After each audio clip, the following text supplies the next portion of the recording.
It's episode 242. It's pepper time. It's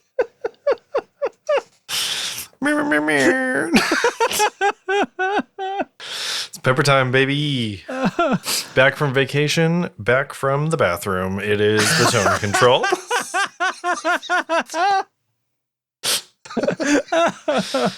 We're feeling good here tonight, boys. No, we're not. God, we're feeling fine.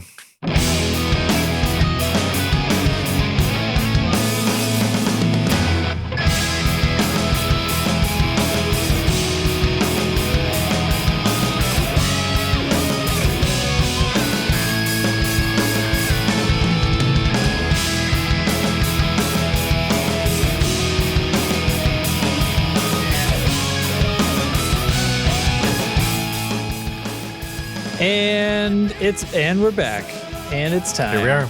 Here we are. It's the tone controls, and we're alive. Everybody's alive. It's the minimum requirement these days, and we've hit it. It's not always guaranteed. I think it's, I can start us off. Yeah, I thought you might. Hang on. I got to put my phone in podcast mode. There we go. Okay.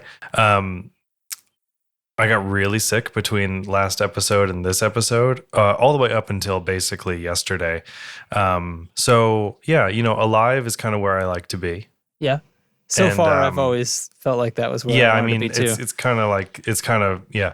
So, but what was it? Saturday night, I was really considering going to urgent care or an emergency room for fluids because I was incredibly ill with the stomach bug, with a stomach bug that our little lovely sweet angel baby boy brought home from daycare. He had it Thursday. Bless his heart. And bless his heart. Yeah. He had it Thursday, threw up twice, and then was like, so here's the real amazing part. Threw up twice, did not shed a single tear. Wow. He's just like, this is life. He was like, wow, did you see that? He was just kind of like perplexed and like, holy my God, what did you guys look at that? Wow. Wow. And then, so yeah, two of those kind of right within an hour, and he was fine. Jeez. Okay. Had like some weird bad appetite stuff, didn't really want to eat. Totally fine. Yeah. But I wish I could say the same for me. Was not good. Real bad. Like, yeah. And I know you get sick when you have a baby. It's just a thing. Usually, for some reason, like stuffy nose, colds, things like that always come to mind. But this is also a thing, and I kind of forgot. We did that. Yep. It's twice, awful. As I recall. Hopefully, we've already. This is our second time. Okay. Yeah. In about a year, so it's man. How into this do we want to get? Because there's not details. There's things about this I want to share that I think are worth like explaining why I'm like off more than one might expect. I don't want to like super gross people out though. I mean, that's the question. I remember it. Well, vividly, I think this is like a physical thing with me. So like, okay. I'll leave it pretty high level. Yeah. As long as I can remember, I've always been a really intensely kind of violent vomiter, right? Is if you have a thing about vomit, please fast forward.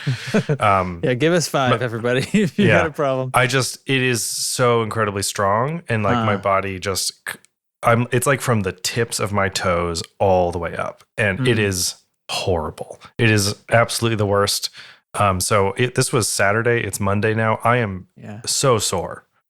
I feel like I've been in a fist fight like over and over and over. So my ribs hurt, my neck, like I had this crazy headache all day yesterday, Sunday, Father's Day, which was just a lovely combination of things. So I feel like I've been just run over by a train, and it's so bad. So I'm like really achy and sore from all of that. Just the sheer force of like, wow. Oh my God, it's intense, and I've always been that way, and it's awful. So I'm feeling like better. I think the virus part of it's over. Yeah. But I'm so sore, and like it hurts to cough and to laugh and to like yell at the dog and like stuff like that, where you're kind of like where you push on your core, it hurts. So wow. Yeah. No, not enjoying that. But anyway. Oh, that sucks. It super sucks. And now Beth is like, I don't know if I feel very good. So it's kind of making its rounds. Isn't that's the thing too? Because it takes just as long. And I don't know, maybe it'd be worse, right? If everybody had it at the same time, because then who looks after, who's the capable one at any given time? But that's the way it seems to go. That's the way I remember it too. You'd have it. And as soon as you start feeling better, it's like, I feel a little sour. Yeah. Next person in line. Yep. Yeah. So, but we'll see. Maybe we'll get lucky. I don't know. So I think I'm better. I've had so much water. The other thing is like when you lose as much fluid as that's why I was saying I think I might need to go somewhere. You run into this thing of like, when am I going to pee again? And like, how long is that before it's a problem? Yeah. Yeah. So, this is like my 4th giant water bottle today and we're doing fine. So, yeah. All right. Yeah. Luckily it only takes about as long to rehydrate as it did to dehydrate, generally speaking, for a human. So yeah. And then there's just the time in between where you're like waiting, like, okay, am I going to keep this down? Am I going to keep water down? Yeah. Which was like also a factor.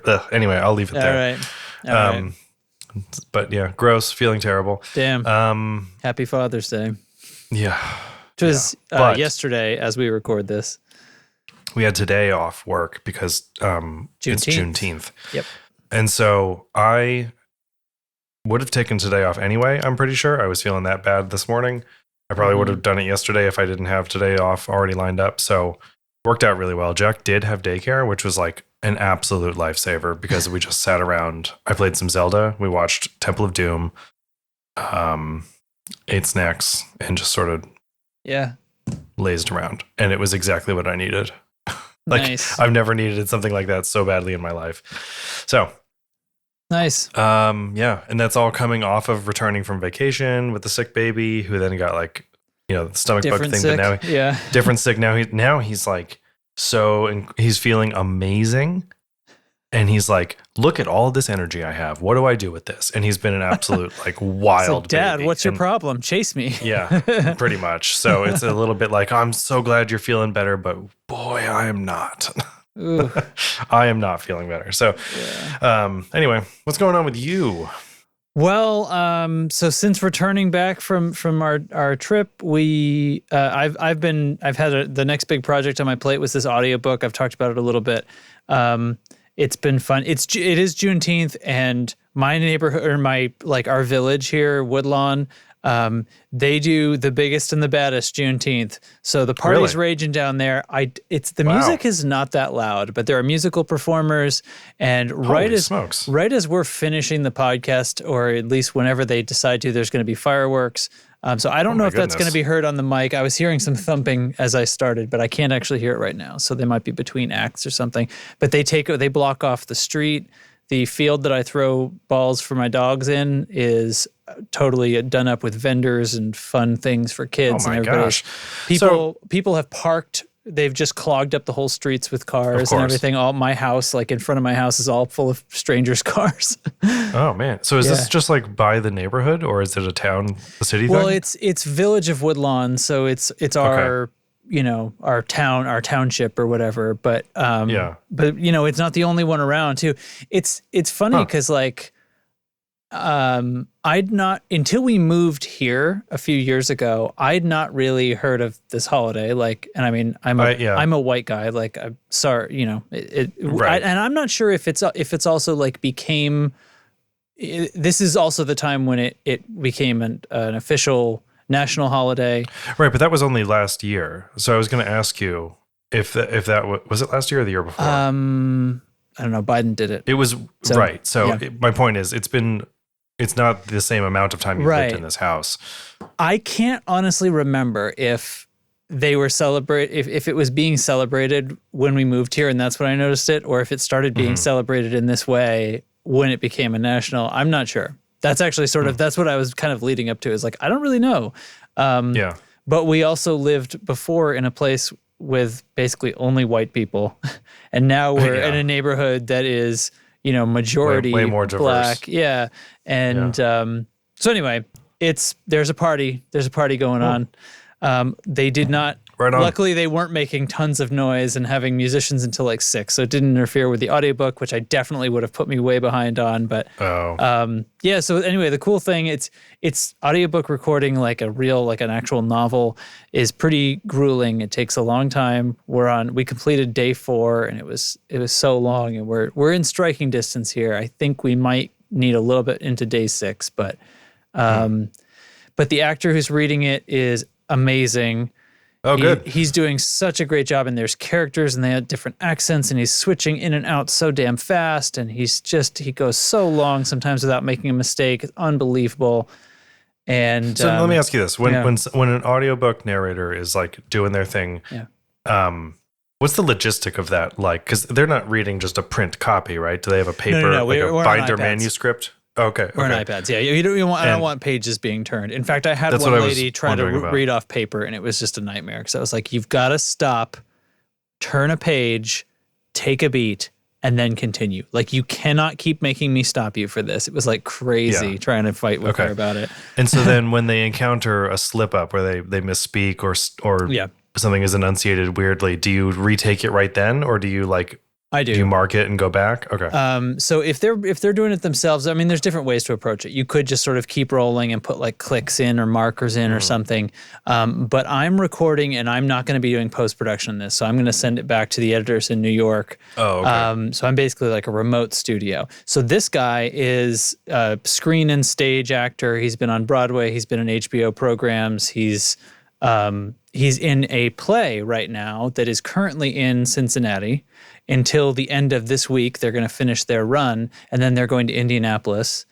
And so while he's here on this play, that's why he's coming to my studio to do the recording. So he's from New York. The Recorded Books in New York hired me to record him while he's out here.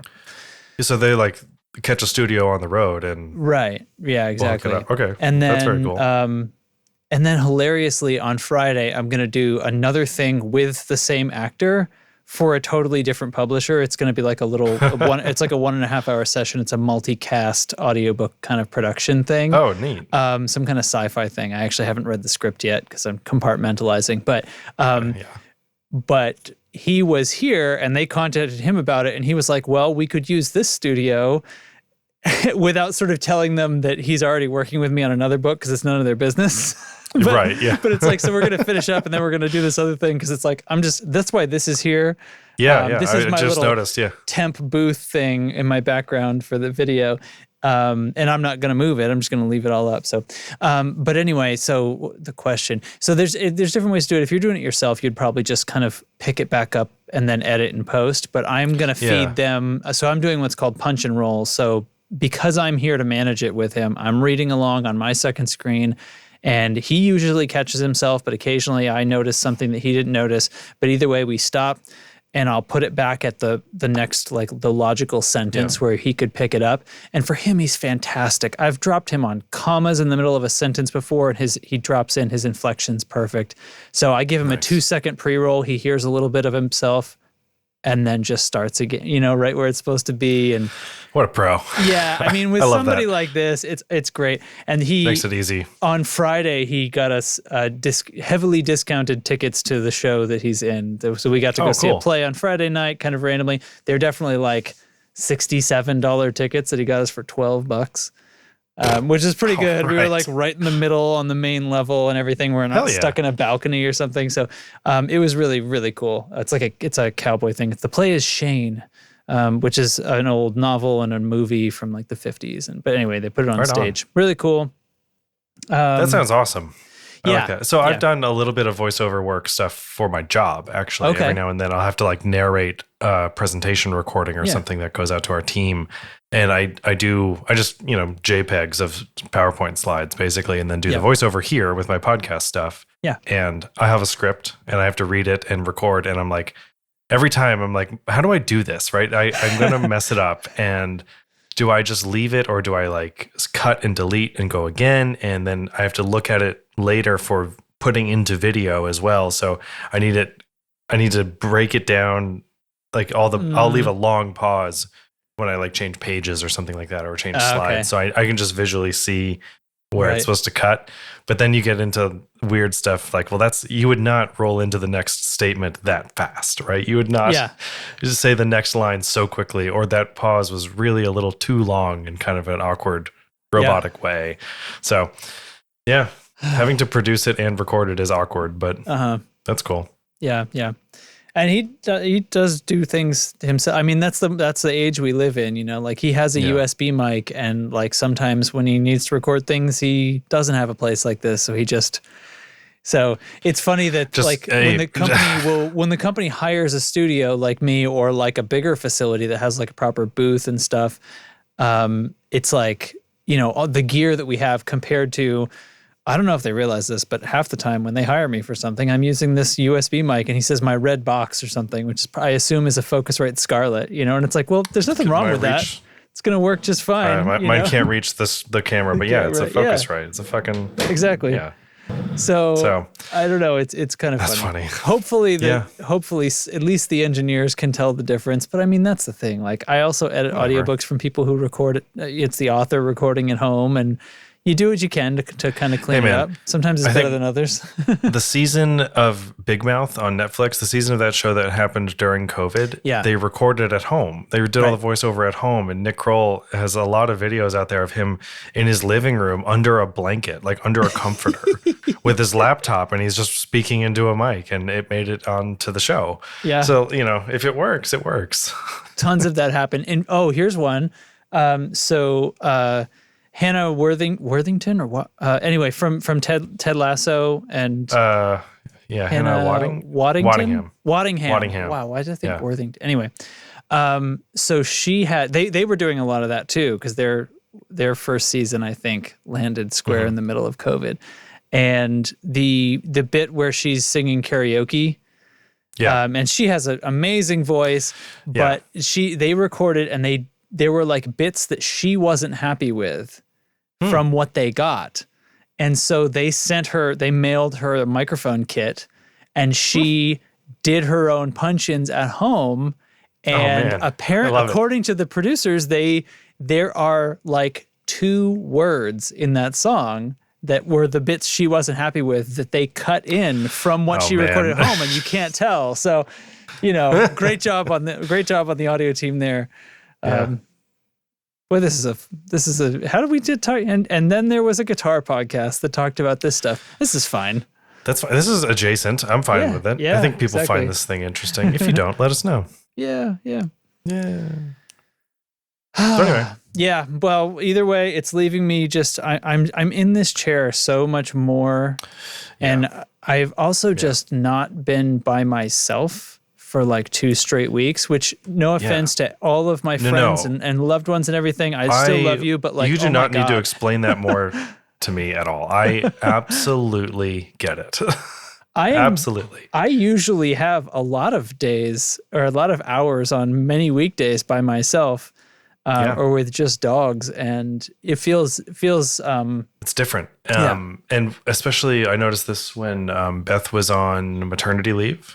Or if before that, when she would have a federal holiday off that I didn't have off, and she would be home kind of for a random one day, it's like this weird sort of I'm on in a different way, because it's like the performance of me at work is there because I'm still in the house, so it's just a weird thing. I think I said this before, but I had to explain to her, like, look, you have to understand I can take 15 minutes to play guitar in the middle of the day at my job. Right. And it's like not a problem. You don't have to come up here and be like, shouldn't you be working? Right. So, yeah. I'll tell you what I feel, besides just the general, I'm just not alone. And I feel like I don't have that decompression time. When I'm working, I am standing up every half hour, 45 minutes and like exercising a little bit. Around, I have like weights right over here, which I've now stuffed into the corner because I find it embarrassing to leave them around when people are going to come over. But like normally it's right there, and I stand up and like do that and put a YouTube video on, and that's my reset, and then I sit back down to do some more work. So that's the thing. Like I haven't been doing any of that for like I will occasionally go like for 10 minutes, right? Just a quick little reset. I'll go sit outside in the sun. Yeah. Like a lizard on a rock. And like, that's it. I just sit there and sort of like half doze a little bit and just like, just take a breather, get my vitamin D, and then like go back inside. Yeah. And yeah, it's just a little away from the screens for a minute. But yeah, when people are around, like it's weird. If my in-laws are here watching the baby, I can't just be like, here, I'm going to go sit outside on this rock. Yeah, I know. That feels so like if I'm going to, and I'll step inside the house to like do whatever, refill my coffee. And if Marielle's home, she's more used to it now, but like when she first started the grad school thing again, there'd be days where she's at home and she's working on homework and stuff. And then she commented to me like, you are like in and out and in and out and in and out like constantly. And I'm like, you don't give me shit. This is my office. This is my house. This is what I do, you know? It's I totally get it. I don't apologize, because it turns into this weird thing where like your work becomes a decompression time and it becomes your own time, especially when you work from home. And probably way more so when you work from home than in an office, but like it's a bizarre feeling. And you don't realize how much you've adjusted to it until you have these weeks where it's like, oh my God, like I just need to like sit in silence and not do anything. Yeah. So anyway. All right. Hey, speaking of things you can do while sitting in silence. Oh yeah. So let's see. Let me play something short. How about this?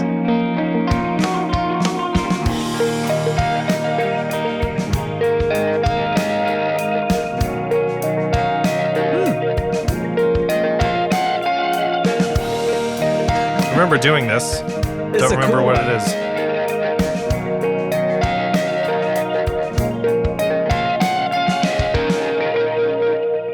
It's the Echoes. Oh yeah, the Keeley Echoes. Tape delay thing. Echoes. Yeah, that's a cool one. I sort of had forgotten about that one, I guess. Anyways, so what the Keeley heck is makes this a good thing? pedal. So this is what you can do while you sit in silence. Sign up for a newsletter. Boom. Do it. Yeah. Haven't sent one yet. So that's how often we're going to do it. You won't be pestered, but you'll be in when the great giveaway of 2023 finally happens. Yeah. And you're going to want to be there. Yeah. You're going to want to be there. Not to dwell on it, but if you're not on this mailing list in a few months, you're going to be fucking up. You're going to be mad. You're going to see what's been on the giveaway deck, and you're going to be mad.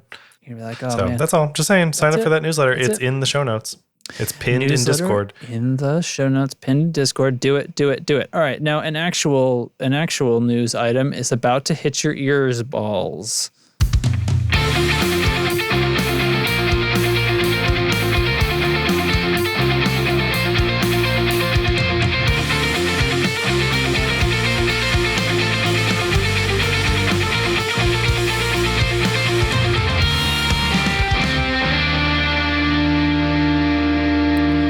The Hudson Broadcast. Oh, you know it. You know it. Broadcasting. All right. Broadcasting. Guess what? Catalinbread has a new tremolo pedal. Damn right. I like Catalinbread. I like what they do. I like that their enclosures are a little bit smaller than everyone else, but they're not like super tiny. I like that they're they're just trying to say something, but not very loud. They're just like, hey, you can fit a few more of these on there without much sweat. So it's the Tremolo8. Tremolo8. Got it. Maybe. And it's a tremolo with 8 programs and some reverb built in. And I think this is cool. And I think, like I said, Catalinbread makes some cool stuff. I like what they do as far as these like kind of weird time-based things and like other modulation things. They make some obviously amazing overdrives as well. But I think this space is where they're having a lot of fun experimenting with stuff. And I like to see that. So it's 8 programs. There's some built-in reverb. And the controls are rate, tone, mix, and space for each program. And the programs, like that, your tremolo options are sine wave with long reverb, square wave, sawtooth wave, a Fender Showman harmonic trem based on a 1960s Fender Showman, sine wave with chorus, envelope, and ring modulator. So if you scroll up on that page, yes. So you scroll up there or wait, maybe down. I don't know. There's something about controls. There we go. Drop that bad boy down. So it says here, the tone knob is your typical high pass filter, but a few of the settings will use it for program specific sounds, such as on the envelope, the tone knob changes the attack and release time. And on the sine wave with chorus thing, it changes the chorus rate, stuff like that. There's a few others as well. And you got mix on here instead of mix. Like depth or something. I kind of hate when a tremolo has like a depth instead of a mix. Yeah. You know what I mean? It's like a subtle but important difference. Yeah. So you can get around the perceived volume drop with that kind of thing. And then inside there's a gain trimmer and a buffer switch. So you can give it a little more juice.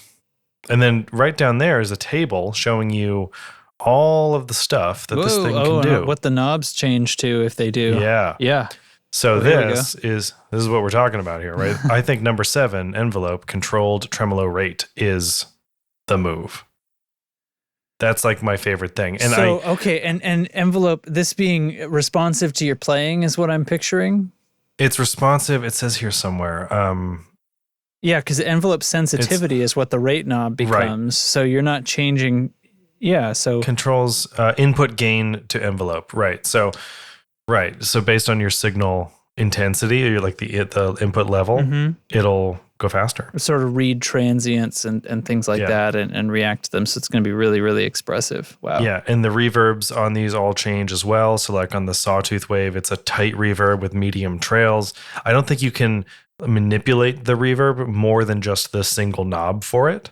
But so you can't really get into like mix and depth and reflections and things like that with it, but it's not really for that. It's primarily a tremolo. Yeah. So I mean, extra thrown in there. Yeah. Probably thrown it back to the tube amps of yesteryear, right? Where that have those two effects built in. Right. Yeah. So on Helix, I a lot of times will tie a tremolo rate to the expression pedal. And I find that to be a really fun way to do it. And then the switch on that expression pedal, kind of like a wah pedal, is the on-off for the tremolo. Right. So you can just like click into it, and then you can rock it back and forth and do the speed thing, which is really fun. But the envelope idea, I think, I love great. That. I love it. Yeah. Yes. Play harder, get more. Yeah. Stand by. Motorcycle driving by. Blah, blah, blah. Also, ring mod mode. Because this pedal gives you the option to sound like shit if you want to. I mean, it's there. If you want to use it, it's up to you. The point is they had another slot on their chip. Anyway, so. A square wave LFO that shifts the rate into the audible range. So Adam Neely has this video where he, this motorcycle is still here, where he says like, okay, well, you know, A440, right? If you take a snare drum sound or like a clave sound or something and play it 440 times, what happens? Like if you play, it turns into A, you know, and it doesn't really matter what the sound originally was, but it turns into this pitch that we know as A. And he kind of goes through the other notes and does that. And it's really fun. So that's all I could think of was this. Oh, you just make the tremolo so fast that it turns into a note. Yeah, well, I mean, the bottom string on a standard tuned guitar is that E is like 91 hertz or something, or 89 hertz. It's like right around there. Is that low? No way. Yeah, no, that's the fundamental on a standard tuned electric guitar. That seems really low, right? But most of the sonic energy is not the fundamental, right? Especially on an electric guitar or an acoustic guitar. It's mostly harmonic content. But yes, that's the fundamental pitch. So it wouldn't be that hard to achieve that, right? Either with something like this. This is the sort of ranges where you're starting to come up, and then, we hear pretty effectively down into, 50 to 40 hertz, and can perceive. It's still pretty much perceive pitch. I think below like 40 and 50 hertz, it starts to get just kind of like, almost like you sort of feel the air change in the room or something like that. It's like, is it humid in here, or is somebody playing 30 hertz? Like you can perceive it. It's not below human hearing, but it doesn't really sound like a note, right? That's how I've always felt about it anyway. This sort of, I think that's the thing that they've put in movies sometimes. This is such a weird tangent. Why did I start talking about this? But I think so you could pad for time while I wrote that in the notes as a title. Okay. But I think this has happened in movies and like, or, it's like the Interstellar type of movie. And I can't remember his name, the composer. Anyway. Is it Hans Zimmer? Yes. Hans Zimmer would basically just put a tone in a scene, and it would happen for like a long time, and you don't really notice that it's there. It's not until like super loud, yeah. but the whole point of it is that it can get turned off, and then the tension lifts, and you suddenly feel like, and that's the kind of thing I'm talking about. That's they like do that in Arrival. 30 hertz sound. Oh, do they? Oh, maybe that's what I'm thinking of. Yeah. There's a few moments in Arrival where like they do that thing where like all the reverb cuts away and it's like very intense and in your face feeling. Yeah. It may also be that where the tone just disappears, or maybe a little of both. But yeah, what a great effect. Anyway, you can do that with this ring mod tremulator thing. Yeah, I don't think that's exactly what you could do, but the point is, it has the ability to sound like garbage if you wanted to. Yeah. That's just me making fun of ring modulators. Don't worry about it. If you have cause to use that, then that's fine. All right, so the Tremo. I like Tremolo8. I mean, it says right there Tremolo8, but Tremolo8, but I. Oh yeah, Tremolo8 you're right. Right here, they put the extra O on it. Yeah. But up here at the top, it says Tremolo8. That's a better name. Oh, on the pedal, it doesn't have the O. $220 on this thing, which I think isn't bad considering a lot of stuff under the hood. Very cool. The Tremolo8. I trust Tremolo8 from Catalinbread. I trust Catalinbread with a glass of water. Not a sippy cup? No way. No, they can carry a glass of water. They can carry a whole glass of water for all I care. I trust them. So, yeah. Nifty. There we go. Yeah. Well, welcome to the end of the show, everybody. This is it. That's all we had. What do you? So I don't know what we. I had any another listeners thing who I are could still mention. sticking around. What are you thinking about, Derek? What's going on? So I have a weird a thing I noticed about myself and my guitars. That's kind of a weird thing today. Okay. I've had this PRS. Wait, do you want me to play a sound to denote that in this part of the podcast we're talking about a weird thing Derek thought of? Let's write that in the notes, please. A weird thing Derek thought of. I don't know which one to play. I'm going to play. It's got a weird one. It's not that weird.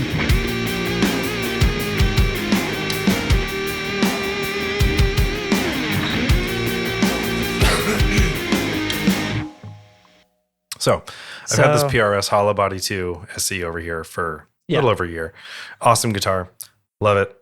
Sounds great. Plays great. And today, after a little more than a year, I put strap locks on it. Right on. Because I wanted to start using it for my band.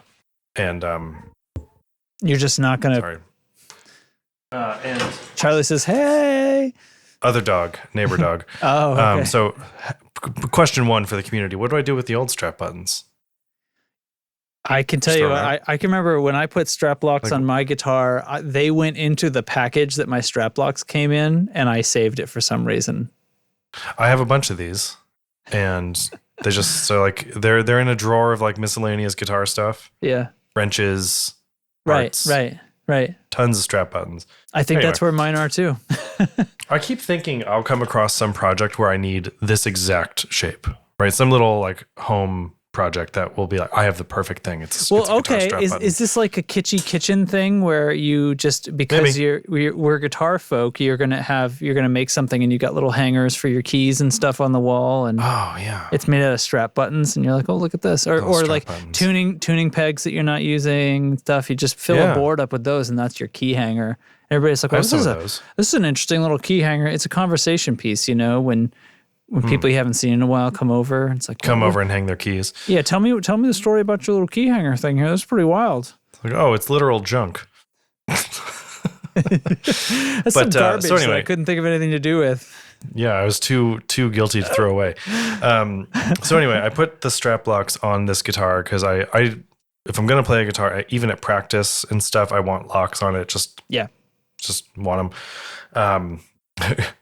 Matt says glue them on a board and encase them in epoxy and make a table. Could you imagine resin. I love that. Just like actually a whole table and there's just like one little strap lock in the middle.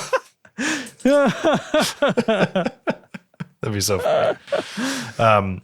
But I have this feeling of like, now this guitar has strap locks on it and it's like eligible, right? It has entered this realm of like, okay, now we can get serious with this guitar. Because I've used it at home a bunch and I've like played it with some friends and stuff, but I'm always kind of like cautious about it and very aware of how my strap is oriented in case it were to slip off. Yeah.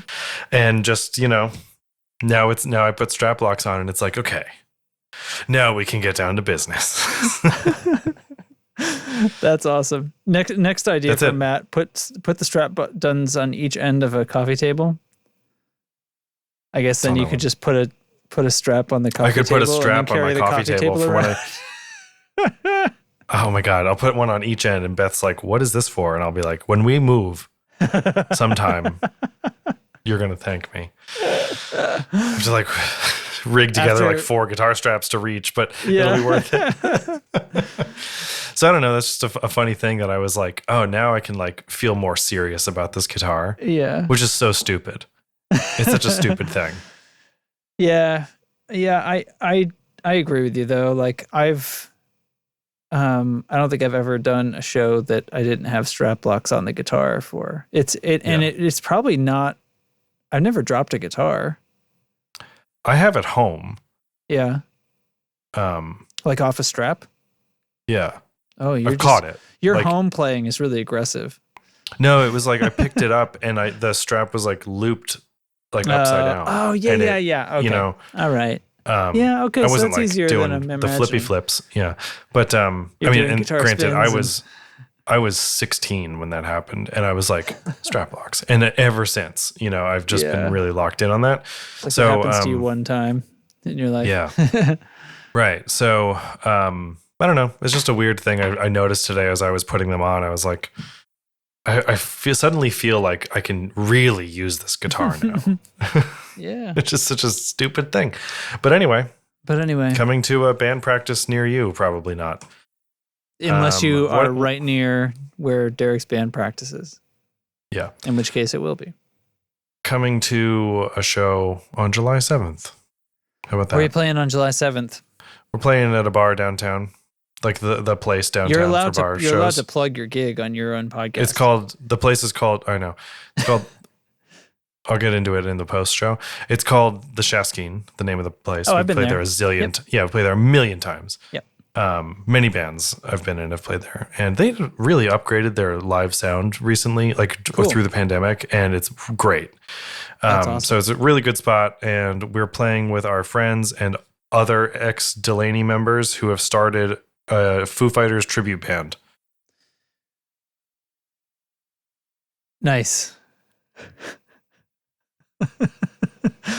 We'll be there. And July 7th. It's a Friday, I think. I mean, I'm not going to look at a calendar right now. No, it's fine. So it may well be a Friday. We'll circle back. I'm not going to play the Hollow Body there. I'll be playing the Novo. But I'm just saying. All right. Yeah. I've been playing the Novo like really exclusively with the band, except for E-flat songs. And I just want to get some other guitars rolling in for fun because I have them. I want to use them. Yeah. What songs are in E-flat? A lot of the emo set is in E-flat. This is a culturally emo thing. Like all of Taking Back Sunday stuff. Paramore. Things like that. Yeah. Without throwing too much shade. Ugh is my reaction to that, but it's fine. Ugh is my reaction to that too. Delaney played an E-flat standard exclusively, and it bugged the hell out of me. I hated it so much, and I just I had to deal with it, and it was fine. Yeah. The band was fun, and the songs were good, but it was still just I hate this part. I just hate it. You just have you have an invisible wall between you and so much the rest of guitar world. Yeah, there's so much other music, right? Yeah, and it's not so I don't know. I didn't want to dedicate just one guitar to the band because I have a bunch and I wanted to use them all. So I had to set up a bunch for E-flat. Mm-hmm. It's not a big deal, but it was just sort of the thing of all that. So, and that sits differently with me than if you're a band that plays in like drop C. You know, if you're like, I mean, obviously, but that's because E flat. So that's not so different that you're totally setting up the guitar. Like you probably aren't going to get some different gauge strings, right? I ended up doing that. Okay. But that was after a while. Yeah. And I preferred it, but it was still like, yeah, I don't know. I got things about E flat. Yeah, I think it's a little bit of a barrier. Like I'm not like a perfect pitch snob or anything like that, but I do feel like it's a barrier, and we're dancing around talking about like why somebody would choose to do that, I think, because it's probably to do with a lot of times singer or something. It's because it's especially with like the emo set stuff. I totally get it because there's a lot of like pretty high vocals in that type of music, and it's a lot of really intense singing for long stretches. So, but like if you're not really comfortable in that range, like you can burn out fast and that stuff. But yeah, I feel like does that really change that much though? It is half a step. Right. I wonder that too. You know. And yeah, so like, we're playing. I find it suspect. Spoiler alert: at this gig, we're going to be playing "I Want to Dance with Somebody" by Whitney Houston, and we're doing like a rock cover of it, and we dropped it a whole step. Yeah. So when that song modulates up a whole step, we're back in the original key. Until this, right, but not the original key that the song modulated to. But yeah, no, the original key the song starts in. Right, sorry. Right. So it goes from like F sharp. Yeah, it's originally an F sharp, and it modulates up to A flat. But we're doing it from E to F sharp, and it fits. Like, and we have a female vocalist. Like she has the register and the range. It's purely for stamina. Okay, it's just you're just a little more comfortable, but this is right, and I mean that's a different thing entirely. Because again, now we're talking about being entertainment at a bar, at a venue, being there for a long enough time that it matters. It's a totally different whole like way of being and things like that. So I guess I have all of these opinions are based on I'm writing new music and I've decided to write it in this other tuning. That's a different thing, but also it's not like a weird tuning for the sake of tuning. It's just the whole thing is down a step. It's like, yeah, and it's down a step, but we're still in standard. That's the thing. Like we're not dropping it down to E flat, right? So guitar wise, it makes a lot more sense. I think. Yeah, it just feels better, like fretboard wise. But yeah. Wow, that was a weird tangent too, huh? How did we get on that? I don't know. Is this residual from? This is sort of the we're exhausted version of what we've been doing lately, where we're just for some reason on fire with legitimate topics. We just can't be stopped lately. Podcast day or the day before podcast day comes around, and I'm like, oh my god, I have nothing. What are we gonna? This show's gonna be 10 minutes long. Right. Yeah. And then here we are. Yeah, killing it. Always happens. I'm fine. I'm fine with rolling on and doing our closing moments here. Closing moments with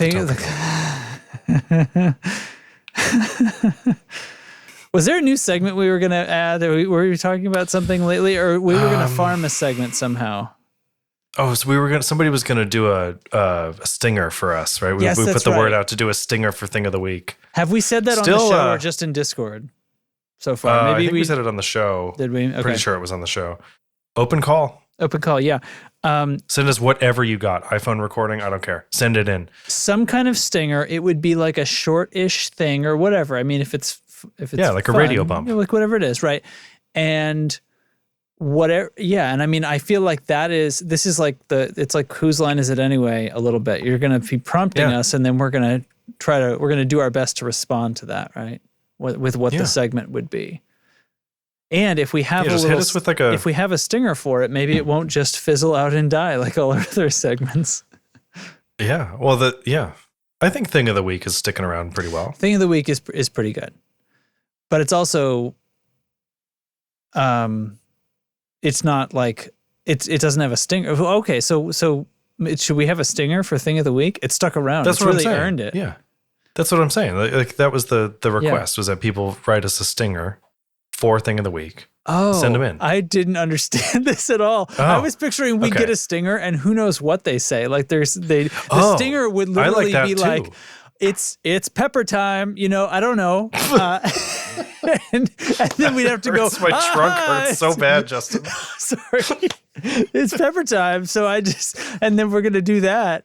Whatever that turns out to be. I like both. Let's start this off with thing of the week bumps, but like hit me with it's pepper time. Like I'll take whatever at this point. That is literally the words that were in my brain at that moment. I don't think we have to be married to it's pepper time, but I was just imagining who knows what somebody. I'm gonna play the stinger and I wouldn't know ahead of time. Yeah, roll the dice. It was gonna be. That'd be pretty fun. I like that idea. But yeah, I was thinking. Okay. I used to listen to Stuff You Should Know a lot, and the podcast, and they at some point put the call out for someone to like write up a little, post ad bump that is like back to the show, and then tons of people sent them in, and they would just rotate through them, and they were really fun.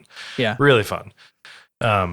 So. Hit us with that stuff. That's all. I mean, send us something. As long as it's fun, we will definitely play it.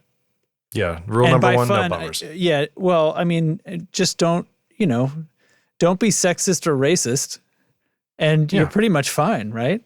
I mean, it's not pretty that hard, short everybody. list. Yeah.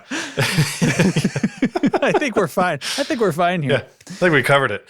All right. Thing of the week. Solved it. Thing of the week. There you go. That's what it is. Just take that little clip and put it on a button. Yeah, just auto-tune the news me. Yeah. Yeah. I like that. Okay. My thing of the week is the museum that we went to when we were all on vacation together. Yay. I forgot to open up these tabs, so I'm going to do it right now. Okay. It's the Strong Museum of Play and the Toy Hall of Fame. This is in Rochester, New York. Folks. So go to the Strong National Museum of Play. Strong as in like strength.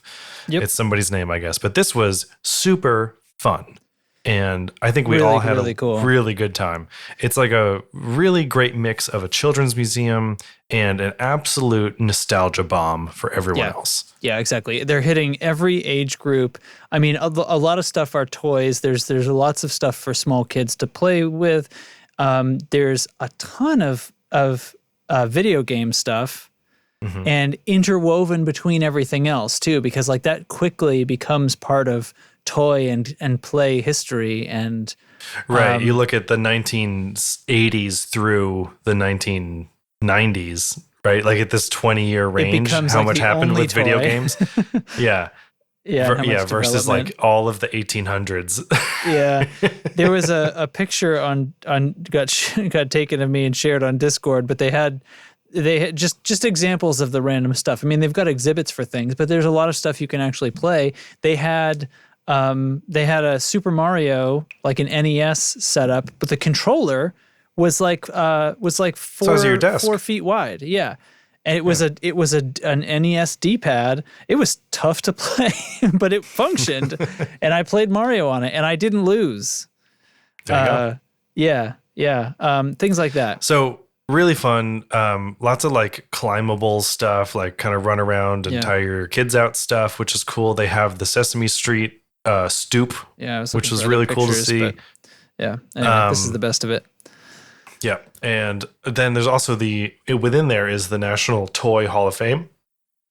So just cool relics from every decade. It seems they induct things into it. There's in fact, some friends were over just the other day. One of our friends grew up in Syracuse area, and so was familiar with the museum. She said like locally they have like news remarks on when they induct new toys. Oh, nice. It's like like an annual thing. I think they'll induct some new toys into the Hall of Fame and things. So it's a bit of a cultural thing. And it's like, it's like actually Milton Bradley, the guy, right? That gets inducted too, right? And all these other kind of names that as brands.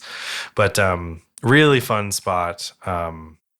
Pretty neat. Totally worth a trip if you're in the area. Hell yeah. And dude, and then like the brewery right behind it with the fried chicken sandwich. Oh my God. They're playing for keeps with that thing. They really torched us with that. It was amazing. It was great. What was that place called? Strange Bird. Strange Bird. Shout out to Strange Bird, right kind of across the street from the Strong Play Museum. Yeah. Killed it. Also killed it. It was a great day. It was a great day. And see, here's the thing. You get re-entry with your museum ticket. You go in, you break for lunch, you get a fried chicken sandwich and a beer. You come back to the museum, you're a little buzzed playing video games. Fucking right? A. Tell me that's not the best. And there's like tons of like cool comic book memorabilia in there. Mm-hmm. Lots of pinball machines, lots of arcade cabinets and stuff, which do cost historic separate pinball money. Machines. Well, yeah, most of the video game stuff is coin op, and you're buying 25 cents a play. They're basically unmodified cabinets, which is fine. I kind of think that they should include just maybe a handful of tokens in your ticket price. I don't think that would slow them down that much, but I don't think they should just let us play everything for free. I mean, it's maintenance and things too. Yeah. So I get it. But anyway, if I had a small criticism, it would be that, like, throw them in, 4 or 8 tokens or something with the ticket, and then we'd be not really, a deal breaker, but still a really fun place. Yeah. Do it. Yep. And just plan on buying 4 or 8 tickets or tokens, because then you'll have fun. Anyway, all right, let me hit you with something. I had to deal with watering my lawn, and I think I complained about it and stuff like that, learning about sprinklers and hoses and stuff like that. This was the rant about, I don't want to have to know about this, but now I have to. Yeah. But anyway, I eventually, through all my research, I got some new garden hoses that can properly handle the business and aren't garbage. I will tell you something. This is something I will never cheap out on hose again. Let me tell you about good hose, everybody. I will never cheap out on hose again because it's so worth it. Are you asking me to write this down? Yep. And so anyway, so here's what I settled on after some back and forth. I tried a few other like kinkless things, and they were pure garbage. I mean, they were an absolute nightmare. They kinked worse than a regular hose because they're even more flexible. But like it's like, oh well, our hose lays flat when it's not inflated, so it's kinkless. Fucking great. No, it's not it's not a headphone cord that's flat so it doesn't get tangled. It's a 75-foot hose. Laying flat doesn't save it. Anyway, this is where I landed. This is some premium shit hose, okay? And fucking, and I got you know what I got? I got the let's see, they have a 5/8. Anyway, whatever. I got 5/8. I didn't get 3/4 inch. No. Wait, have I got this wrong? Which one's bigger? I got whichever one's bigger. You gotta get the right thing for what you're trying to do. 5/8 is a little more than half. So 3/4. Yeah, 3/4. So the 3/4 7. I think this is exactly what I had. What I ended up bringing home. But anyway, the point is, I got rid of all this old crappy hose. This stuff is like fire hose. Like it's like woven, and it does deflate, but it's not like rubber, and it doesn't like it doesn't keep trying to kink itself when it deflates, like all these other kinkless things that claim to work well. This is the shit. This 0G. I haven't even said it. Anyway, it's this whatever. It doesn't matter. You're all it's fucking Amazon product. Like it says. I honestly might, because I fucking hate my hoses.